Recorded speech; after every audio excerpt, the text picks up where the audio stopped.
নমস্কাৰ। আমি আজি অসমবাসীয়ে কি হেৰালো সেয়া আমি সকলোৱে জানো।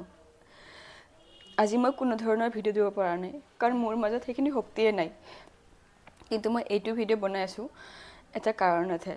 মই এইমাত্ৰ নিউজ এটা পালোঁ, আমাৰ জুবিন দাৰ এগৰাকী অনুৰাগীয়ে তেওঁৰ মৃত্যুৰ যন্ত্ৰণা সহ্য কৰিব নোৱাৰি আত্মহত্যা কৰিবলৈ ওলাইছিলে। সেয়ে মই সকলোকে অনুৰোধ জনাইছোঁ, এনে ভুল পথ যেন কোনো বাছি নলয়। কাৰণ আমি জুবিন দাক আমাৰ বুকুৰ মাজত লৈ আগুৱাই যাব লাগিব, গোটেই জীৱন জীয়াব লাগিব। তেওঁৰ গীতসমূহ আমি আগুৱাই লৈ যাব লাগিব। সেয়ে মই অনুৰোধ জনাইছোঁ, এনে ভুল কাম যেন কোনো নকৰে। আমি সকলোৱে কষ্ট পাইছোঁ, সকলোৱে দুখ পাইছোঁ, কিন্তু সেই বুলি আমি তেওঁক আঘাত দিব নোৱাৰোঁ আমি নিজকে শেষ কৰি। জুবিন দাই কৈছিলে যে মোৰ মৃত্যুৰ পিছত এটা গানে বাজিব লাগিব, সেয়া হ'ল মায়াবিনী ৰাতিৰ বুকুত। মই অনুৰোধ জনাইছোঁ যেন সকলোৱে এইটো গান নিজৰ মোবাইলৰ ৰিংটোন, হেল'টোন যেনেকৈ হওক সকলোতে বজাওক, যাতে জুবিন দাক আমি সদায় নিজৰ মাজত জীয়াই ৰাখিব পাৰোঁ আৰু এনে ভুল পথ যেন কোনো বাছি নলয়।